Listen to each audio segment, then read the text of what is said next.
Hey guys, welcome back to the Stop Renting podcast. My name is Rodrigo Posada. Kara Berger. And today we're going to talk about mortgage pre-approvals. We're going to tell some funny stories because it's been a fun time as always to be in real estate. Yep.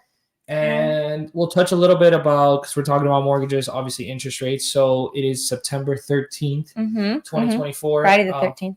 Just saying. Yeah, it is Friday the 13th. So, I think we'll start with... Yeah, we'll start. So we're going to talk about understanding mortgage pre-approvals. Mm-hmm. And can you explain what a mortgage pre-approval is and how it differs from pre-qualification? Cool. Yeah. So when you go to talk to a mortgage lender or somebody who helps with mortgages, whether it's your bank or a mortgage broker, there's two things they can do. They can do a pre-qualification, which is very high level. They look at your basic income. They basically just have a conversation with you and you give them some numbers and they say, okay, based on everything you just said, as long as it's all true, you're theoretically you theoretically could get a mortgage for whatever, a $300,000 house. A pre-approval is more extensive. They've reviewed your income documents. They've more than likely pulled your credit and they looked at all your debts. They've made sure that everything on your credit report looks good. So yeah, it's more a little more complex. More complex, and it holds a lot more value. Right. Especially if you're going to be using that to put an offer on a house. Most listing agents, if they know what they're doing, are not going to take a pre-qualification. They're going to want a pre-approval. It's more official. Correct, more official, because they've looked at the important stuff. Because anybody can show up to a bank and be like, I make $1 million a year, I have zero debt, the Lambo outside is paid off, and I want a $2 million mortgage. So yeah, it just means the banker has spent more time on your file and actually looked in depth at everything. And then they give you that pre-approval as opposed to a pre-qualification. Perfect. Okay. So what are the key steps involved in getting pre-approved for a mortgage? So like we talked about, either with your bank or with a mortgage broker, I usually recommend to our clients to at least get 2 or 3 different opinions, just because each bank or each lender charges different things. Go have a conversation with them. Each bank is going to ask for their own specific questions. There's a uniform application, I think it's what it's called. It's a standard form that they all have to fill out. But after that, they all have their own fees and stuff included. But yeah, go talk to them. They're going to ask you for income statements, W-2s. Tax records, your driver's license. Kind of shop around, right? Yeah, always shop around. I actually just had a conversation with a client this morning that we sent him to our lender, and I said, that's great. And he said, well, it's cheaper than the other guy, and we talked about why it's cheaper. It's just because each bank has different fees. Right, they're all different, so it's always good to shop around, interview your lender. There you go. How long does the pre-approval process typically take, and what documents do applicants need? So usually about a day or two. It's better to do it obviously beforehand. This is something we'll talk about a little bit. You don't want to go see houses and then rush to get pre-approved in order to put in your offer. Because if you find something you love, it can go fast. So you got to be ready. Correct. So yeah, but usually within a day or two, if the banker knows what they're doing, they'll ask you for usually W-2, your social security number, your date of birth, and all the important basically your income documentation. Who you are. Yeah, if you work W-2, it's pretty standard. It's your W-2, pay stubs, name, address, birthday. You give it all, and then you just wait. While they run the numbers. Yep. Does the mortgage pre-approval guarantee that someone will get a loan, or can they still be denied later in the process? So yes, you still can be denied. And obviously the chances that you get denied with a pre-approval are a lot lower than getting denied on a pre-qualification, because like we said, the lender should have already looked at all the major things.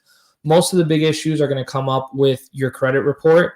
There may be credit reports are really extensive, and there could be a lot of stuff some stuff that you don't know about. So it's good to do that beforehand. But yeah, if something in your credit report is off, you could still get denied. Right. Based on the house that you're buying, if something comes up with the insurance or the home inspections or a million different things with the house, then you can also be denied, not based off your individual financial status, but because of the house you're under contract on. So. Right. Yeah. So what is so we're going to talk about the importance of mortgage pre-approvals. Why is getting pre-approved for a mortgage considered the essential first step in the home buying process?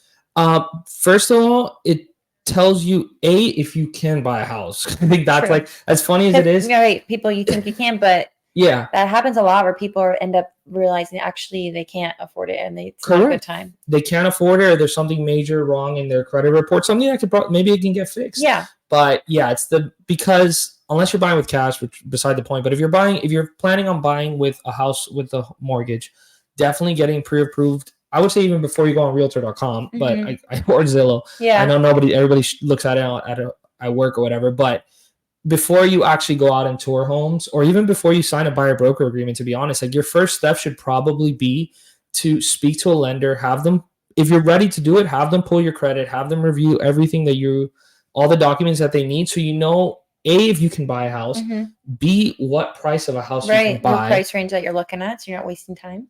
And what your monthly payment's going to be. Because some people think that like say right now you're paying $2,500 a month in rent, maybe by the lender numbers, you can only afford a $2,000 mortgage. Right. And you, in your mind, because you're paying rent every month, you think, this is fine. Yeah. I can just do that over and own a home. But correct. Or I'm paying $25 now. I have some extra money. A bank would give me, I could pay $3,000 a month in mortgage. And the bank's going to say, no, based off these factors, you can only pay $2,000. You can only buy whatever, a $250,000 house. So super, super important. Get pre-approved first. Correct. Yeah. Step one. Yeah. How can having a pre-approval letter strengthen a buyer's offer when negotiating with sellers? So at least in our area and most of the areas that I know of, most listing agents, if they don't deny your offer right off the bat, some will even say, I've spoken to my seller and my seller does not allow me to present offers that are not accompanied by proof of funds. Right. So either a pre-approval or a bank account that shows you have the money to buy it in cash. So A, if you don't have it, there's listing agents and sellers that won't even entertain your offer regardless of the terms.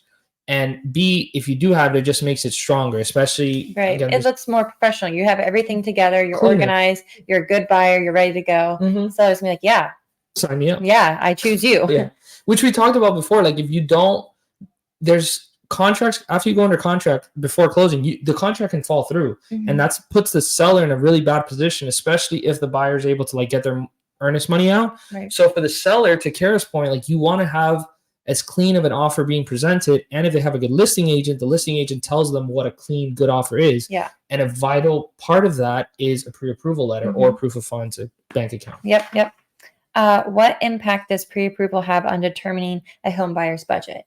So we kind of talked about that, but it's the whole thing. Everything, I guess, impact. Can pre-approval help a buyer lock in an interest rate, or does that happen later in the process? So that's called locking the rate. That usually that's a big thing. I feel like a lot of people don't understand. Yeah, we'll probably have one of our preferred lenders come on because it gets really technical. But no, usually they do not lock the rate when you do your pre-approval. Excuse me. The locking the rate comes, I want to say a week before closing. Because when you lock the rate, you have a specific amount of time that you have to close within. If not, there's fees and penalties included in there. So because it can change. So that's why it's you're always nervous. Yeah, but because interest rates fluctuate every day. Think of it, for lack of a better term, think of it almost like a stock. It goes up and down based on a million different factors that we're not going to get into, but it does fluctuate. So once it's locked, I think it's a week or maybe less. I don't remember exactly, but no, when you get pre-approved, they do not lock in the rate. So and remember that. Yeah, whatever rate they tell you. If you get pre-approved today and we go under contract in 2 months, the rate is probably going to be different. Maybe not vastly different, but different. It might be a little different. So you have to consider that. Financial implications. So how does a buyer's credit score influence their mortgage pre-approval amount or interest rate? So the better your credit score, the better interest rate you're going to get. If you have a good enough credit score, you can qualify for what's called a conventional loan, which is about as good as you can get. Obviously with lower credit scores, there's FHA and there's other programs, but those do come with built-in cost, and those costs are usually associated either with closing costs or in the interest rate themselves. The better your credit score, the better loan you're going to get. But if you can't do it, it's fine. There's all kinds of loans out there. Correct. Yeah. So I would tell people I've had clients call me, hey Rod, I only have a 650. I'm never going to qualify for how. I'm like, let's go talk. Yeah, let's talk. And there's always options. Exactly. And there's lenders that can very easily look at your credit score, and if it's a good lender, they have third-party companies that they can work with to help you improve your credit. Because again, a 10 or 20 points is easy to achieve depending on exactly what your credit report looks like. And that can make the biggest difference between not qualifying for, let's say, an FHA loan and qualifying for an FHA loan. So. Right. Are there common financial mistakes that buyers should avoid during the pre-approval process? Yeah, don't pull your credit for anything else. Yeah, don't go buy something crazy. Don't buy furniture for the new house. Yeah. I'm trying to think all the things that people have done to me. There's so many things. Don't buy a car. Don't buy a car. Don't pull your credit for a ring. Yeah. Come on. What was the other one? He bought smart. tile. I remember a guy bought like $3,000 worth of tile for the new house, and then he didn't get pre-approved, so he had to return like $3,000 worth of tile because he pulled his credit for it. So yeah, don't pull your credit for anything. Basically, hold on to your social security number. Don't give it to anybody for anything. Don't rack up. Don't open any new lines of credit, no matter what they are. After you're pre-approved, from when you're pre-approved, exactly. From when you're pre-approved to when you close, don't touch your credit or your credit cards. Don't go shopping for anything. If your credit card is kind of in depth, but if you have like whatever $500 worth of credit card debt when you get pre-approved, and then the day of closing you have $5,000 worth of credit card debt, you can get denied. Yeah, so you don't want to do that. So you have to just keep the credit cards in the lock. Yes, cut them up. Stay low, not do much, and just wait until you're close. Yes. So how does the pre-approval process affect a home buyer's credit score? So it usually it varies. I would say between a 5 and a 10% dip, because it's going to be what's called a hard pull on your credit, where the lenders go and look at it. Side note, you have from the day that whatever lender pulls your credit, you have 14 days to have other lenders pull your credit, and it won't have any additional effect. So it doesn't hurt you to shop around to 2 or 3 lenders. But that initial pull is probably going to drop your credit score 5 or 10 points. Again, you have 3 credit scores and they take the middle of the 3, so it's not going to be the end of the world. Even if you're right on the borderline. But yeah, so there is a small effect. So don't be pulling your credit all willy-nilly. But once you're ready to go, start doing it, and then you can do it more often, like with other. Correct. Yeah. Once you do it, you have 14 days, 2 weeks. So yeah, always shop around. Yeah, that'll be your time. Special circumstances and trends. Are there specific challenges or benefits in the pre-approval process for first-time homebuyers versus experienced buyers? So yeah, there's government, especially in Florida. I know we have first-time homebuyer, I say hometown heroes.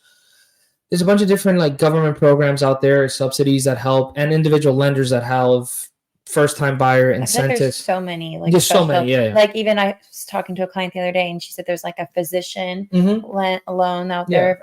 So she was talking to a lender about that. So there's all kinds of different ones. You have to I know research. The teacher one has been great, and they've used it. Hey, Teddy. This is our assistant, Teddy. He loves to be part of it. So yeah, there's plenty of, if you're a first-time home buyer, there's plenty of options out there, and there's plenty of government and private industry incentives helping stuff. So yeah.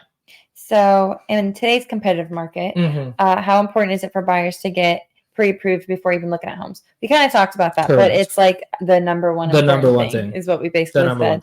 How has the mortgage pre-approval process evolved with technology, and are there any trends that home buyers should be aware of? So yeah, it's gotten more and more digital. You're probably, if you do want to shop around, you probably should have everything in a PDF form on your laptop or computer saved. So when the individual lenders ask it, you can just say, here's all the documents, because they all ask for the same, whatever, 5 or 10 documents. So have it all, even before you're going to go do that. You have your W-2, have your paychecks, have your taxes for the last 2 years, everything for the last 2 years. Have it ready. Have it saved in a file. Be organized. So even before you get pre-approved, so when you go talk to those lenders and they ask you for, you're not scrambling to find paperwork, which is very stressful. Because it is. And people, I feel like, are always hunting down their old documents and everything. But just keep it all together, and then it's going to be so much easier for you and everybody else. And it'll help you shop around, because at the end of the day, you have 2 weeks to shop around. And it sounds like a long time, but between work and this and that, it's just have it all together and set aside 2 or 3 hours one day and call 3 or 4 lenders. Give them all the information, have them all run the numbers, and then compare. Yeah, and everything's digital, like you said. Correct. So so that's the biggest trend. It's so nice. Yeah, everything, like even closings are digital. Everything, and, I had a closing today. It was all signed online. Yeah, it's awesome. Like, okay, that's it. All done. So it's nice. Yes. Okay, well, that's about it for the mortgage. We'll touch base into another episode. Yeah. We'll get a lender here to answer more questions and get more into detail and the nitty-gritty of it all. Awesome. All right. And then we will have a chit chat now. A chit chat. Okay. Yes. Changing gears. Yeah. I don't know. What can we talk about that's like interesting in the real estate? So it's not all just like lecturing people. Well, I mean, so we can talk about fun stories. Yes. So we can talk about how, like, when we're real estate agents, but when you close, like we are still, you're going to be your real estate agent. And I feel like that's very important to us. Not every agent's like that, but once, you close and you're past client and months go by, like you can reach out to us at any time and we're 100%. Here to help. For instance, one of my clients texted me the other day that a neighbor heard like an alarm going off in her house and she didn't know what it was. And I was like, well, I can go take a look and go check it out because they're not here locally at the time. So I called Rodrigo and I was like, can I borrow a ladder? It might be like a smoke alarm. So I go there and I bring my husband along because, I don't know what the heck it is. I don't know how to change a smoke alarm, to be honest. So I was just a battery. I was like, help. So I was like, oh, I can do it. But I get there and it's not a smoke alarm and it's like a security system alarm and it's going off inside the house. So I call her. I'm like, it's the security. Do you know what, like, the code is? And she's like, I've never touched that before. I don't know. It's old. It's a very old, like, system. And I'm like, okay, so let me just play around with it. So what do? I hit some buttons and then the outside alarm goes off in the community. And I was like, this is embarrassing. We're in a very nice community and here goes the alarm and whoops, it's my fault. But long story short, we managed to turn it off somehow, entering some buttons, and it turned off and the cops did not come. And then everything was off for now. The lights were still on. So I don't know. Hopefully it's not going off right now. But I'm sure you're going to call if it is. I don't know, but I think we did it. But yeah, long story short, I helped her because they're not here and I was willing to do so. Thankfully, didn't mess anything up too much, but we're always here to help after a closing, no matter what it is. Happy to be there. Assist, yeah. No, and I think a lot of people say like, oh, it's not like, I don't know. I see it all the time on Instagram. People are like, oh, I'm like dedicated to helping my clients, blah, blah, blah. And for some people, that's just like a slogan or a cliche. Yeah. But to me, I'll be there forever. And it's like, no, they're not. If you I would think like your client can tell when you are going to be willing to be there after the fact, based on the way you deal with them throughout the interaction. Like, do you answer your phone? Do you respond to little issues? Are you like or are you like, that's not my problem, I don't deal with that? Yeah, your hands off. Like once the transaction's done, you're like, see ya. So I think that's I think it's a horrible way, in my opinion. It's not a good agent. It's not a good agent. You should have, and I'm sure there's plenty of agents that'll fight back on it. Yeah. They're like, oh, that's not our job. That's not what we're supposed to do. Great. But real estate, it's somebody's biggest asset, and there's so many little things that can go wrong after the fact. And it's not about like, I wouldn't even say it's about the money or anything. It's not like it's going to cost you maybe some time, but the fact that you're there to help people, because the stress, it's the relationship you have, like the client relationship, you want to keep that going. And it's like, it makes you feel good. You want to help them. Like, I like helping people. It makes me feel good. Yeah. So like, it's funny because we're talking about that, but like during the COVID times when people were buying houses that they may or may not, it was not their favorite house, but that's all they could buy. Right.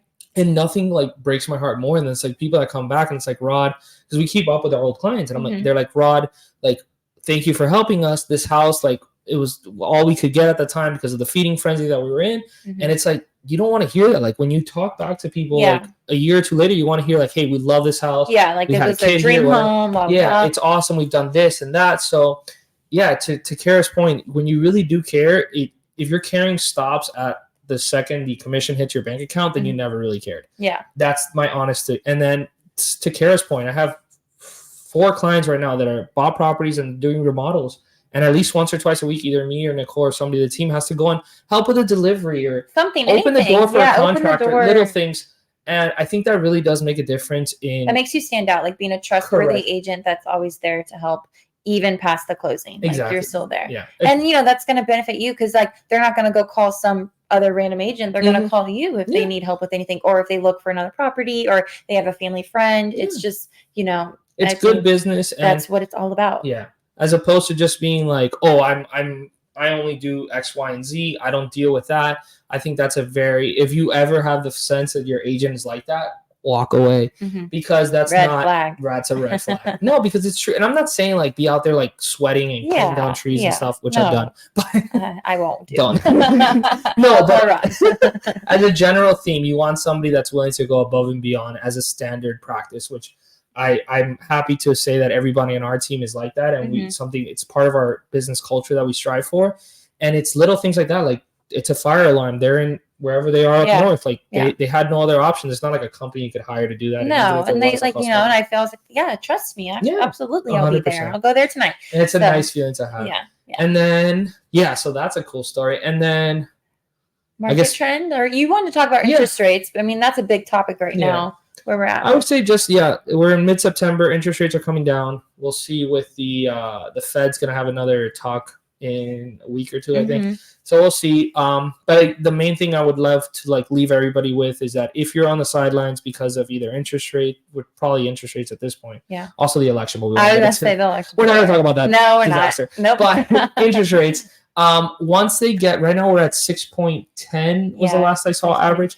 Once we get below 6, like mid 5, 5.75, that's when I think that's going to be as close to the bottom as you can. Like, I agree. If you're waiting for the bottom of the interest rates, that's probably never going to be what it was before. Yeah, don't ever expect 3 or even 4 is going to be a tough sell. Yeah. But once we get below 5, like that's. But also keep in mind, like everyone's waiting too, so it's going to be competition. It's not going to be as crazy as COVID, but yeah, be ready. But and definitely whenever that bottom that everybody's theoretically waiting for, the interest rates, when that happens and the market as a whole gets a hold of it mentally, it's going to be again, not as crazy as COVID, but it's going to be a feeding frenzy. But a lot of people have been waiting for a while, so cause that's what we hear all the time. Yeah, because we're at 7.5, 8%, and now we're hovering right above 6. So once we get below 6, it's like, okay, here we go, people. So cool, solid episode. Solid. Yep. Thank you guys. We'll see you soon. Bye.